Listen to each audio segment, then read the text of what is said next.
The Haunting of Yeshiva Hall. Chapter 1. A chilling night in October.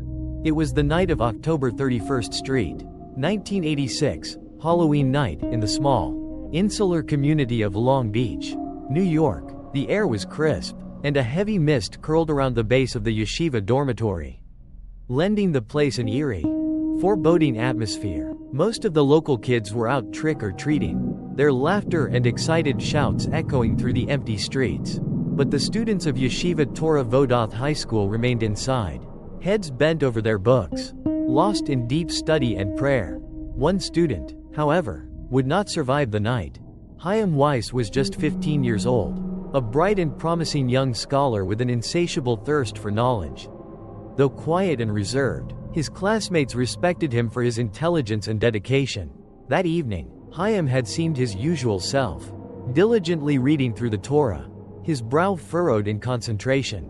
But by dawn, the life would be brutally snatched away from his small body. The following morning, as the pale light of dawn filtered through the windows of the dormitory, a piercing scream shattered the silence. It came from Chaim's room, a small, modest space on the second floor of the dorm building. The door was slightly ajar, and inside, Chaim's lifeless body lay sprawled on the bed, the crisp white sheets stained crimson with blood.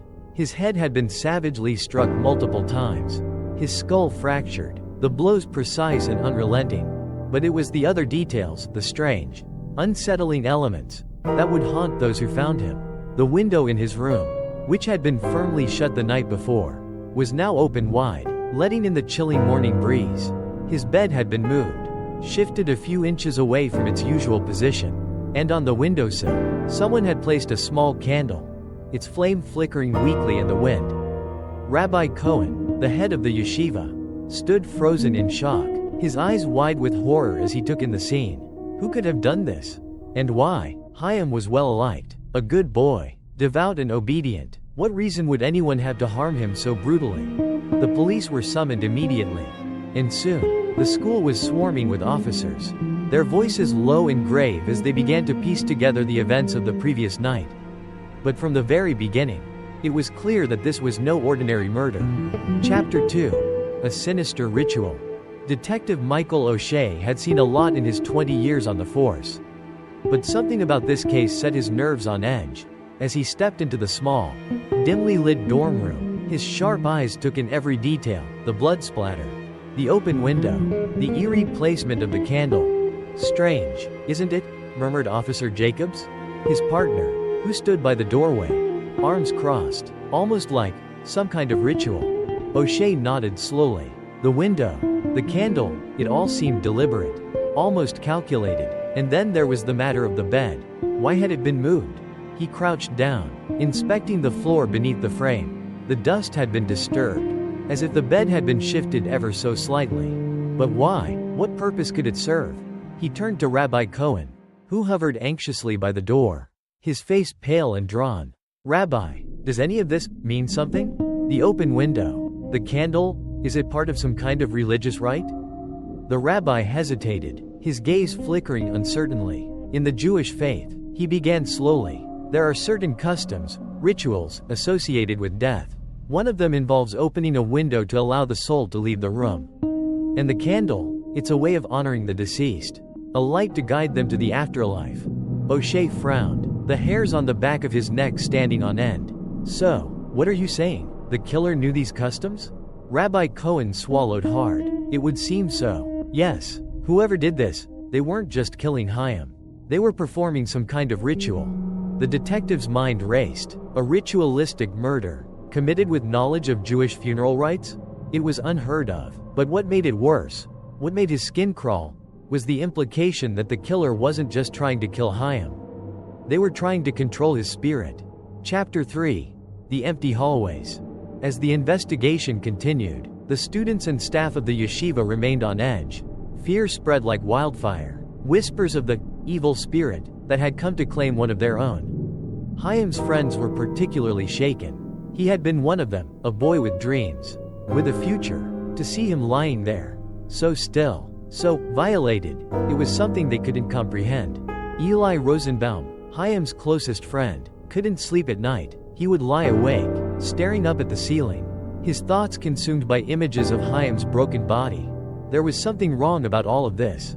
Something he couldn't quite put his finger on. Chaim hadn't been the type to make enemies.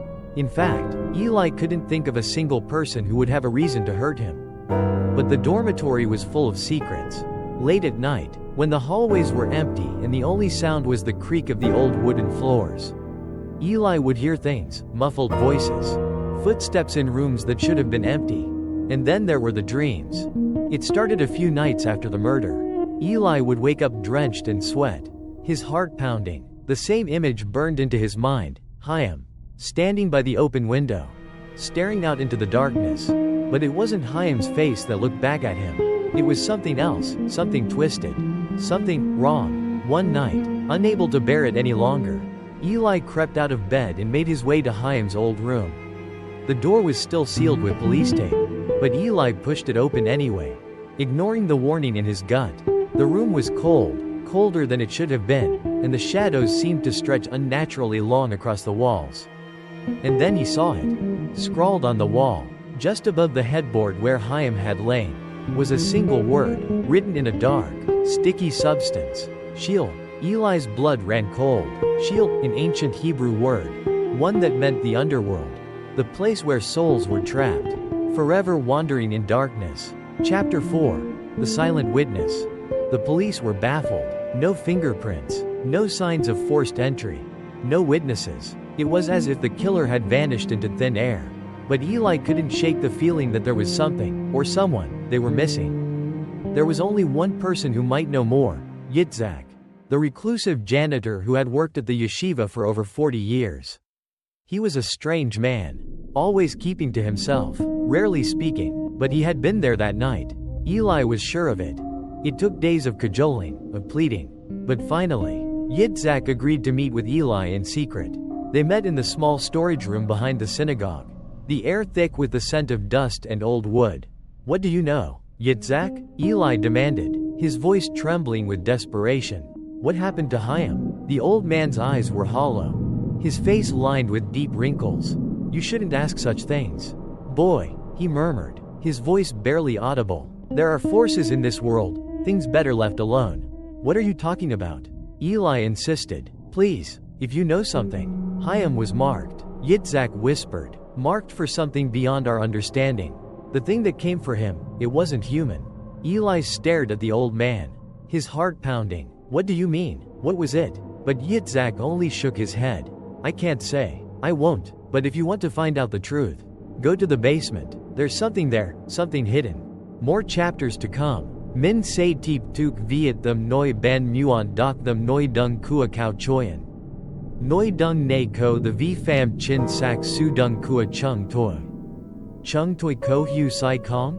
Vui long cho chung toi biet bang cash chan non te hong zong doi voi fan hoi ne.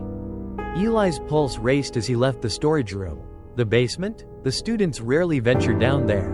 It was a dark, musty place used mostly for storage, old textbooks, broken desks, and forgotten relics of the past. But something about Yitzhak's words chilled him to the bone.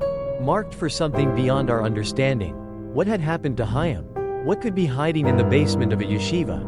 Eli waited until nightfall, until the halls were silent and the other students were sound asleep. Clutching a small flashlight, he made his way down the narrow stairwell, each creak of the old wooden steps echoing ominously in the darkness. When he reached the basement door, he hesitated, a shiver running down his spine.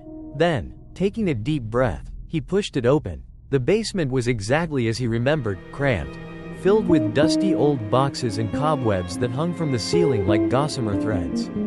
The air was thick, almost suffocating, and the dim light from his flashlight barely cut through the shadows. For a moment, Eli thought Yitzhak was wrong. There was nothing here, nothing but. Then he saw it. A small, narrow door, half hidden behind a stack of crates in the far corner. It was almost invisible, the wood rotting and splintered, the frame warped with age. Eli's heart hammered in his chest as he approached. Why had he never noticed this door before? He reached out, his fingers trembling, and pulled it open. Behind the door was a small room, barely more than a closet. The walls were lined with strange symbols. etched into the plaster with something sharp. The symbols twisted and curled, forming shapes that hurt Eli's eyes just to look at. But it was the object in the center of the room that made his breath catch. A small, ornate chest, no larger than a shoebox, sat on a raised stone pedestal. It was covered in intricate carvings, the wood dark and polished, the lid bound with a thick iron lock.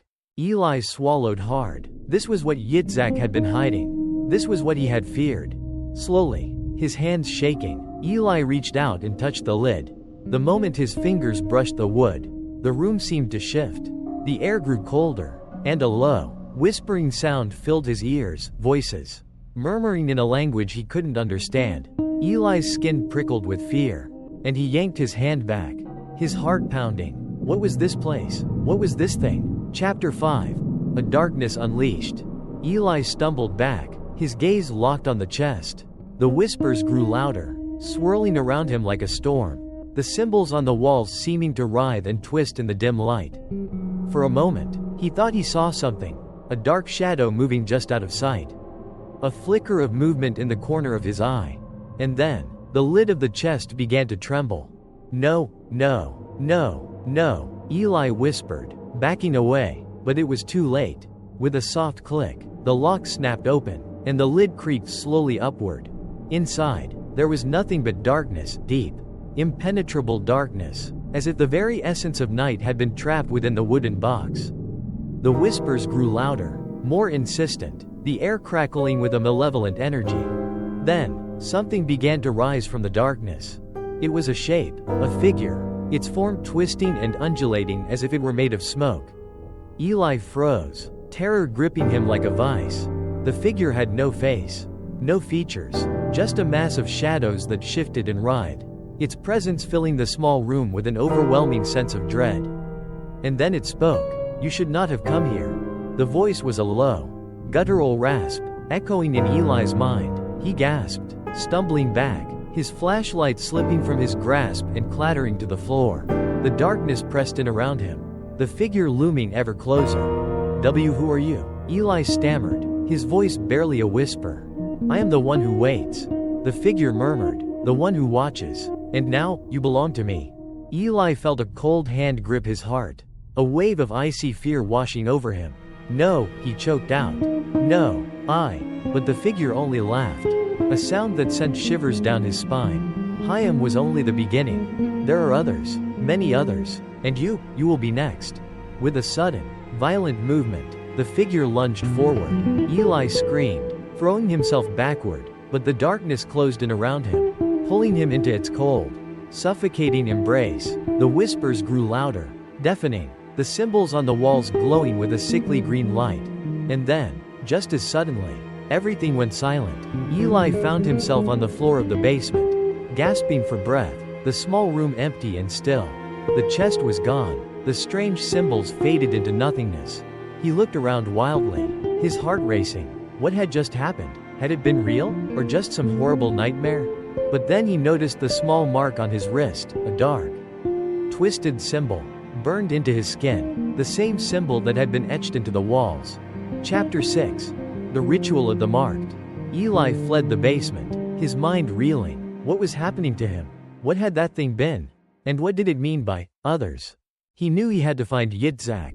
The old man knew more than he was letting on. There had to be some explanation, some way to understand what was going on. But when Eli burst into the storage room where they had met, Yitzhak was gone. The room was empty, his tools scattered on the floor, as if he had left in a hurry. Panic tightened Eli's chest. Where was he? What had happened? A rustling sound from behind made him whirl around. Yitzhak stood in the doorway, his face pale and drawn. But there was something different about him, something dark and hollow. His eyes were wide, his expression vacant. "Yitzhak?" Eli whispered, his voice trembling. What's going on?" The old man didn't respond. Instead, he slowly lifted his hand, pointing to the mark on Eli's wrist. "You're one of them now," Yitzhak murmured. "One of the marked. The ritual is complete." Eli stared at him, confusion and fear warring in his mind. "What are you talking about? What ritual?" But Yitzhak only shook his head.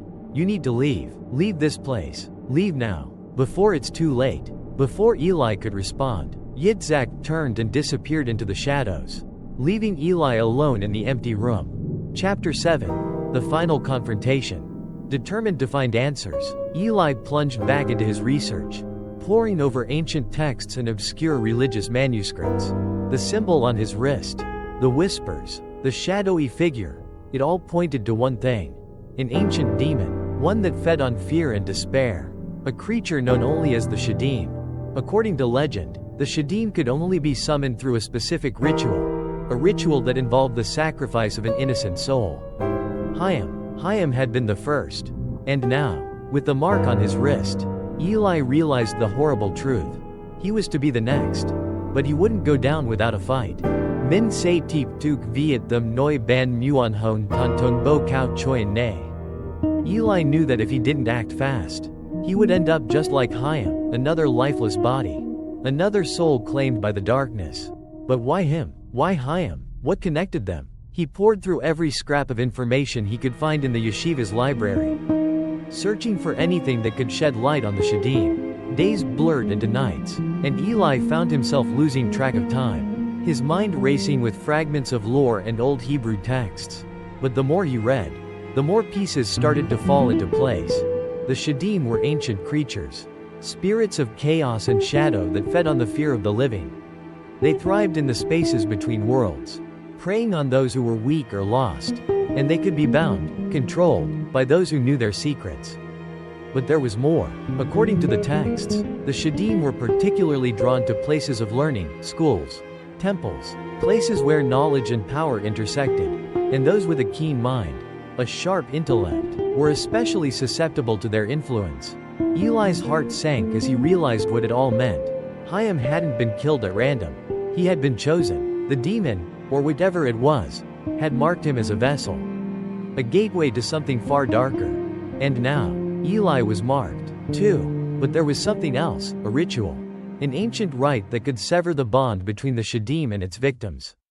It was dangerous, almost impossible to perform, but it was Eli's only hope. He had to act fast. The presence was growing stronger, the whispers louder, the darkness closing in around him with every passing night.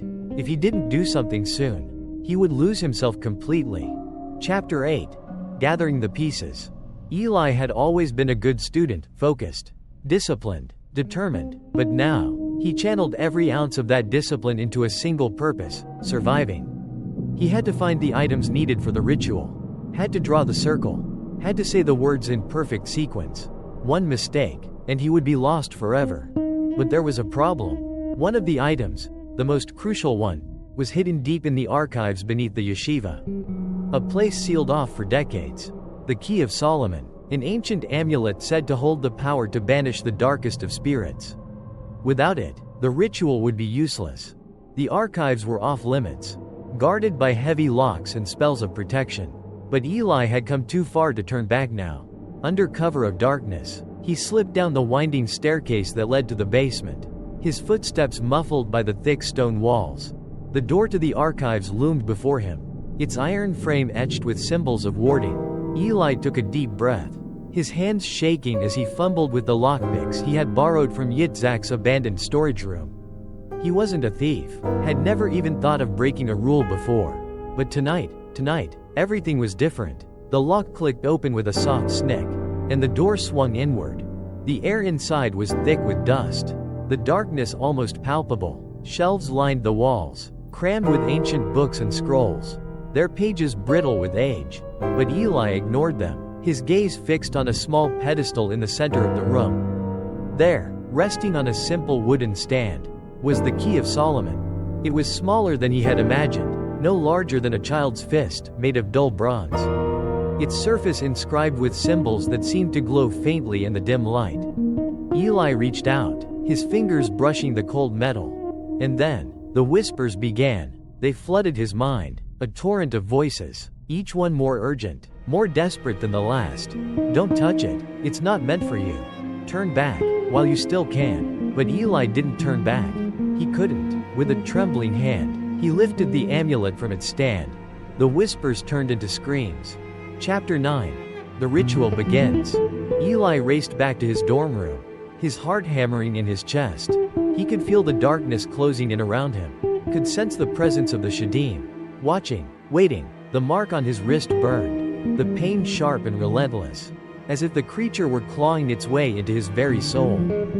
He didn't have much time. With shaking hands, he drew the circle on the floor, using salt and ash to trace the intricate patterns described in the texts. He placed the Key of Solomon at the center, the symbols on its surface glowing faintly. Then, taking a deep breath, he stepped into the circle. The air around him seemed to thicken, the shadows twisting and writhing. The mark on his wrist flared, the pain blinding. Eli clenched his teeth, forcing himself to focus. Shield Ta'avor Vatifkad, he whispered, his voice trembling. Release me from your grasp. Let me go. The shadows shuddered, the darkness deepening. A low, guttural growl filled the room, and Eli felt the hair on the back of his neck stand on end. Shield Ta'avor Vatifkad, he repeated, louder this time. I command you, release me. The room exploded with light. Eli staggered back, his vision blurring as a figure began to take shape within the circle. It was tall, impossibly tall, its form shifting and contorting. A mass of darkness and smoke. Eyes, burning, crimson eyes, glared down at him, and Eli felt his blood turn to ice. You dare defy me? The creature hissed, its voice echoing through the room. You think you can escape? Eli stood his ground, his hands clenched into fists. I'm not afraid of you.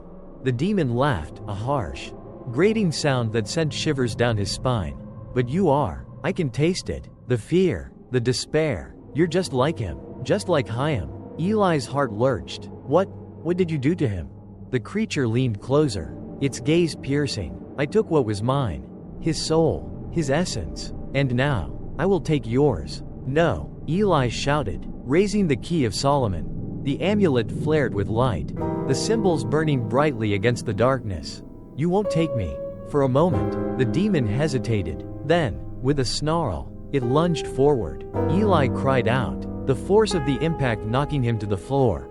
The room spun, the shadows closing in. He felt the mark on his wrist searing, the pain blinding, but he didn't let go. He clung to the amulet, his voice rising in a desperate chant.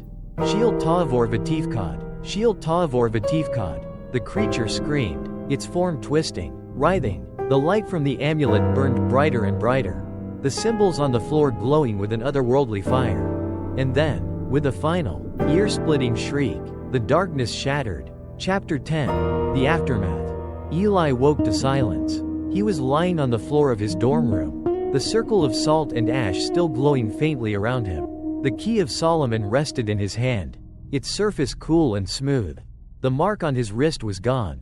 Slowly, he sat up, his body aching, his mind reeling. Had it worked? Had he really banished the Shadim? The room was empty, the air still, but as Eli looked around, his gaze fell on the window. It was open.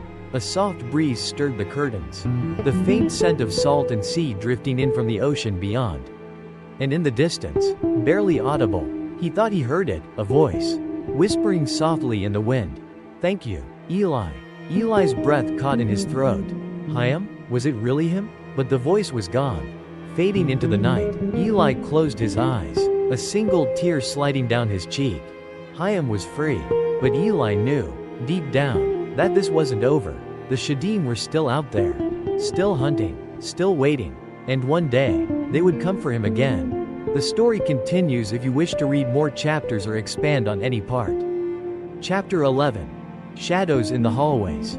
The days after the ritual felt surreal. The yeshiva was quieter than ever, the weight of what had happened hanging heavy in the air. Eli tried to go back to his studies, tried to pretend that things were normal, but nothing felt the same. The other students avoided him, their eyes filled with suspicion and fear. He couldn't blame them. He had seen what no one else had, things that defied reason, things that haunted his dreams. And then, the whispers started again. It was subtle at first, a soft murmur just out of earshot, a flicker of shadow in the corner of his vision. Eli dismissed it as his imagination, the lingering effects of the ritual. But as the days turned into weeks, the whispers grew louder, the shadows more distinct. He would be walking down the hallway late at night, his footsteps echoing in the empty dorm, and suddenly, he'd feel it, a presence. watching him from the darkness. He'd turn, his heart racing, only to find nothing but empty air. But it wasn't just his imagination. Something had followed him back that night. Something that had been waiting, watching, biding its time. Eli knew he couldn't go to the others. They would think he was crazy. Or worse, they'd turn on him. So he kept it to himself, trying to ignore the growing sense of dread that coiled in his chest. Until the night he found the bloodstains. Chapter 12. A Bloody Message. It was a Friday evening, just after midnight. Most of the yeshiva students were asleep, the dormitory cloaked in silence. But Eli couldn't sleep. The air felt thick, oppressive, as if the very building were holding its breath. He tossed and turned, finally giving up and deciding to go for a walk. Maybe some fresh air would clear his head. He slipped out of bed, careful not to wake his roommate, and crept down the hallway, the wooden floors creaking softly under his feet. But as he turned the corner, he stopped short. There, on the wall just outside Chaim's old room, was a smear of dark red. Eli's breath caught in his throat as he stepped closer, his pulse pounding in his ears. Blood, fresh blood, still wet and glistening under the dim light. Eli swallowed hard, his stomach churning. The crimson smear stretched across the wall, forming a shape, no, a word. Slowly, he traced the letters with his eyes, his heart hammering in his chest.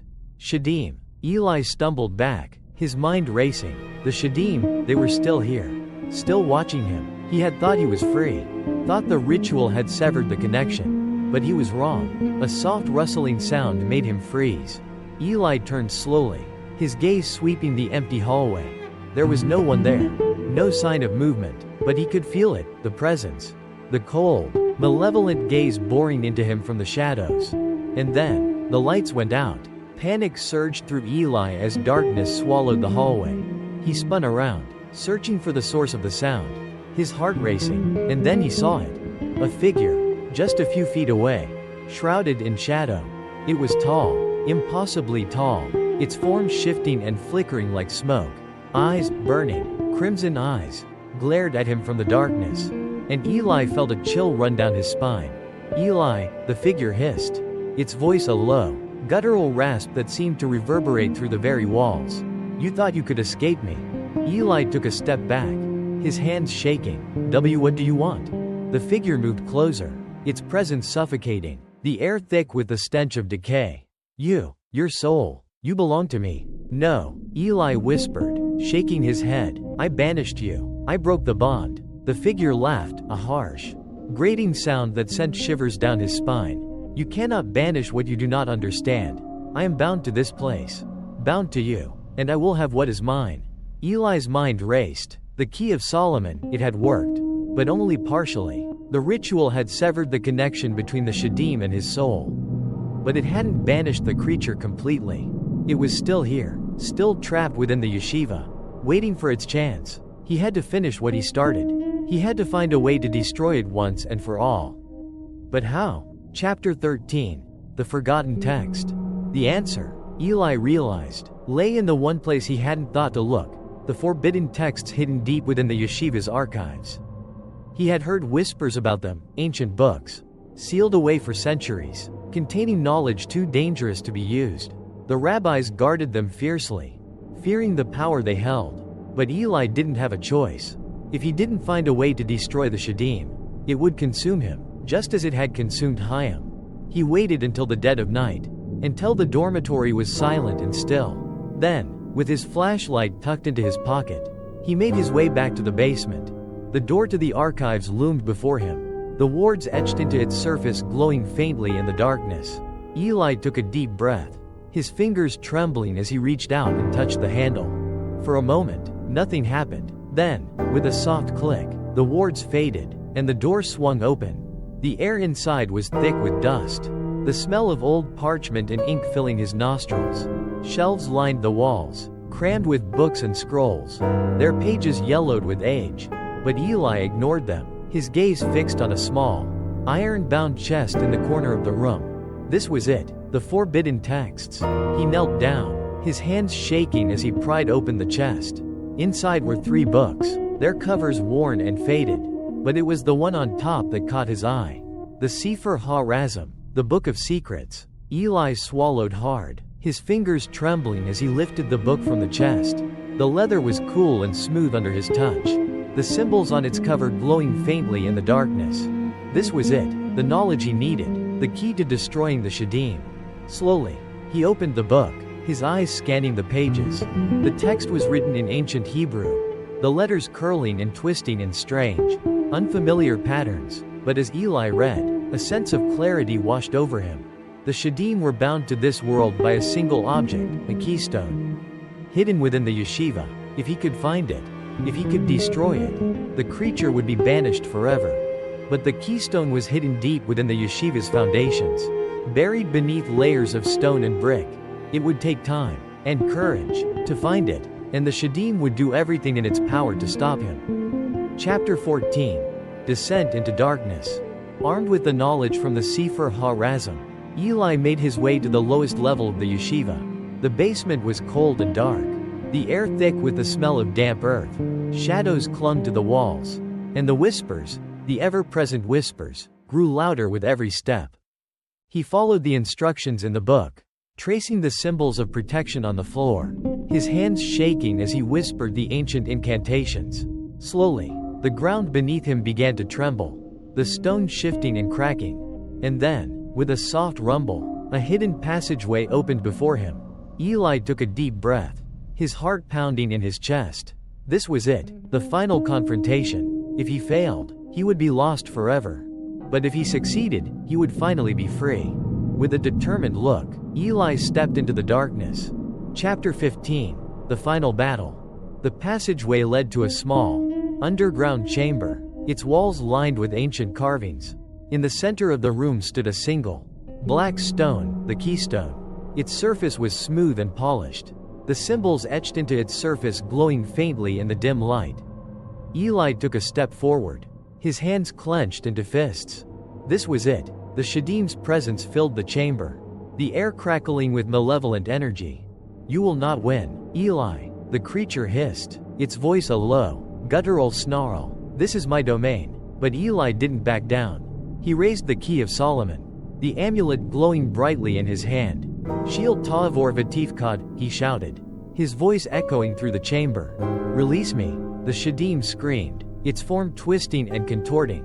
The keystone pulsed with a dark, sinister light, the symbols glowing brighter and brighter. Eli didn't hesitate. With a cry of defiance, he brought the amulet crashing down onto the stone. The keystone shattered, a blinding light filling the chamber. And then, everything went dark. Chapter 16. Liberation. Eli awoke to silence. The chamber was empty, the air still. The shrouded was gone. He was free. Slowly, he stood, his body aching, his mind reeling. The keystone lay shattered at his feet, the amulet of Solomon resting in his hand. He had done it. He had defeated the shrouded. But as he turned to leave, a single thought lingered in his mind. The yeshiva was safe, for now. But there were others, other keystones, other demons. And Eli knew, deep down, that this was only the beginning.